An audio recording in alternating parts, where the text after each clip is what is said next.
There are moments in sport that stop you mid-scroll. Moments where you read something and think, wait, that actually happened? This is one of those moments. Two best friends, both young, both brilliant, both quietly rewriting what's possible in women's tennis, and the sport just casually threw them against each other in the first round of Roland Garros. Not a semi-final. Not a final. The very first match. Before either of them had even hit a ball in the main draw, the tournament had already handed them the cruelest possible situation, and the whole tennis world was watching to see how they'd handle it. This is the story of Alex and Iva Jovic, and it goes so much deeper than a tennis match. To really understand why this draw hit so differently, you have to go back to where it all began, because these two didn't meet as rivals. They met as teammates. January 2026, Auckland, New Zealand, the ASB Classic. Both players had been paired together for the doubles draw, almost like the tournament gods were setting up a friendship on purpose. On one side of the net, you had Alex, a left-handed Filipino player trained at the legendary Rafa Nadal Academy in Manacor, Spain, the same academy that has shaped some of the most mentally tough clay court players of the modern era. On the other side, you had Iva Jovic, an 18-year-old American with a two-handed backhand that tennis analysts weren't calling a developing weapon or a promising shot. They were calling it a match-winning weapon right now.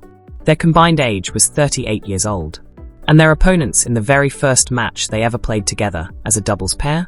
Venus Williams, five-time Wimbledon champion, one of the greatest athletes to ever pick up a racket, and Elena Svitolina, former world number 3. Let that sit for a second. Two teenagers, first time playing together, straight into one of the most decorated pairings women's tennis has ever seen. And they won. 7-6, 6-1. In the first set, Alex saved 7 set points in a tiebreaker. 7. Against Venus Williams. At the start of a brand new season. That's not just nerves of steel. That's something you can't really teach. After the match, Iva posted about it on social media, and Alex replied. And what followed was this perfectly unguarded, genuinely funny exchange between two young women who were clearly just thrilled to be sharing this moment together. Iva fired back with something along the lines of, "Sure," says the one who saved all the set points. It was warm, it was real, and tennis fans noticed immediately. This wasn't PR. This was friendship forming in real time. They went on to reach the semi-finals of the ASB Classic before losing to the third-seeded Chinese pair, and months later they came back together as doubles partners at Indian Wells. That run ended earlier, in the first round, but none of that mattered as much as what was building off the court. By March 2026, when Alex sat down for an interview and was asked about the friendships she'd made on tour, she didn't hesitate. She talked about Iva with the kind of ease that only comes from genuine connection. She said Iva was super fun, that they were really good friends, and the way she said it, there was no performing for the camera, no polished PR answer, just a young woman talking honestly about someone she actually cared about. And then a few weeks later, ahead of Roland Garros, she went even further. She described the friendships she had on tour as the thing that helped her survive life on the road. Not just tennis friendships, she said. Friends for life. She said she shared everything with these people, all along the year, and she didn't know how she'd get through the tour without them. One of the people she was describing was Iva Jovic. Now let's talk about who Alex actually is, because her story carries a weight that goes beyond wins and losses. She was born in the Philippines on May 23, 2005, which meant she arrived at Roland Garros 2026 having just turned 21, 2 days before the main draw began. She celebrated that birthday, right there on the Roland Garros practice courts. But the number that really tells you something about what she represents is this one. She was the first Filipino tennis player in history to crack the world's top 50. First, in a nation of over 100 million people. When she reached that ranking, she didn't just achieve a personal milestone, she planted a flag that an entire country could point to. That kind of pressure is invisible, but it never goes away. Every match, every court, every moment, she's carrying a flag whether she wants to or not. Her 2026 clay season had been a real mixed bag heading into Paris. She had a 4-5 record across 5 clay tournaments. She beat Magdalena Frech and Wong Sinu at the Italian Open. She knocked out former Roland Garros finalist Anastasia Pavlyuchenkova in Madrid, which was the kind of result that tells the world you belong at this level. But she also had some painful early exits, losing in Rome, falling in the first round at Strasbourg the week before Paris in 3 sets to a player ranked outside the top 60. Heading into Roland Garros, she needed something. Not just the points, but the proof. The confirmation that all the training, all the sacrifice, all the weight of being first, was actually translating into results on the biggest courts in the world. Then there's Iva, born in 2007, 18 years old at Roland Garros 2026, ranked number 17 in the world. 18. That number is almost hard to type without stopping and thinking about what it actually means. She had already reached the quarterfinals of the Australian Open that year, pushed reigning Roland Garros champion Coco Gauff to 3 sets at the Rome quarterfinals and held a match point, won her maiden WTA singles title at the Guadalajara Open, and heading into Paris, she carried a 21-10 win-loss record across 15 tournaments in 2026 alone. She wasn't being talked about as a future star. She was already here. 2 extraordinary players, 2 completely different paths, 1 genuine, warm, beautifully documented friendship. And then the draw happened. The Roland Garros 2026 draw was revealed live on YouTube. In the Philippines, millions of fans had stayed up through the night to watch Alex's name appear in the bracket. In the US, Iva's growing fanbase was doing the same. And when the bracket came up, there was that pause, that collective intake of breath, before the internet completely lost it. First round, Alexandra versus Iva Jovic. In the Philippines, it felt like a gut punch. Their player, their historic first top 50 player, in only her second ever Roland Garros main draw, immediately drawn against a top 20-seeded opponent. Not just any top 20 opponent. Her friend.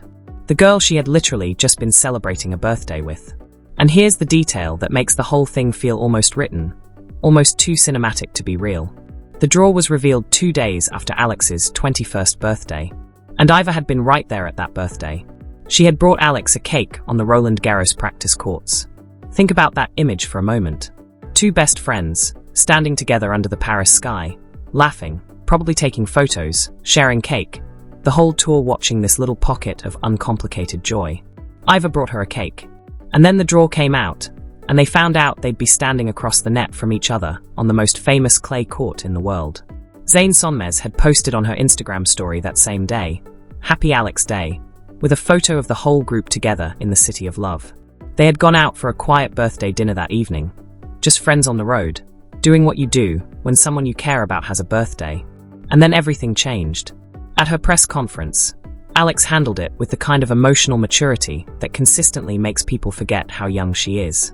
She said something that sounds simple, but lands hard if you really hear it. When we have to play against each other, we know just to separate the professional from the friendship. She didn't dress it up. She didn't pretend it wasn't complicated. She just said what every professional in that situation has to say. And she said it with this quiet certainty that told you she had already made her peace with it. Both players admitted it was hard. Both said they wished it hadn't happened this way. And both made clear that when they walked out on that court, they were going to compete. Because that's what the situation demands, and honestly, that's what real respect looks like. You love your friend, you play your hardest, you figure out the rest afterward. What made it even more layered was what the draw looked like beyond just the first round. If Alex got through, she would face either Emma Navarro or Janice Tien in the second round. Deeper in her section sat Naomi Osaka, and at the top of the whole thing, the number 1 seed Aryna Sabalenka. Multiple analysts called it one of the toughest draws any player received at Roland Garros this year. One outlet just came out and said it was an absolute nightmare section for the Filipino star. Every single round was going to feel like a final before she even got close to one. And it started with her friend, with the girl who had handed her a birthday cake 48 hours earlier. There's something that sport does that nothing else really does quite the same way. It strips everything down. There's no way to fake it on a tennis court. You can't manage the situation or soften the edges. You step out there and you compete, and everything you are as a person, your nerve, your character, your ability to hold yourself together when the thing you want and the person you care about are pointing in opposite directions, all of it comes out. That's what made this first round match at Roland Garros 2026 something worth remembering long before a single ball was struck. Alex and Iva had already given the tennis world something. A friendship that formed in a doubles draw in Auckland, grew through shared courts and shared laughs and shared birthday cake in Paris, and then got tested in the most public, most high-stakes way possible. Whatever happened in that match, whatever the score was, both of them left Paris carrying something that outlasts any result. The knowledge that they'd already started writing a story worth following for years. Because whenever these two meet across a net from here on out, whether it's a first round or a Wimbledon final, people will remember that it started here. Birthday cake on the Roland Garros practice courts, a draw that broke 1,000 Filipino hearts, and two young women who had to find a way to compete like their friendship could survive it.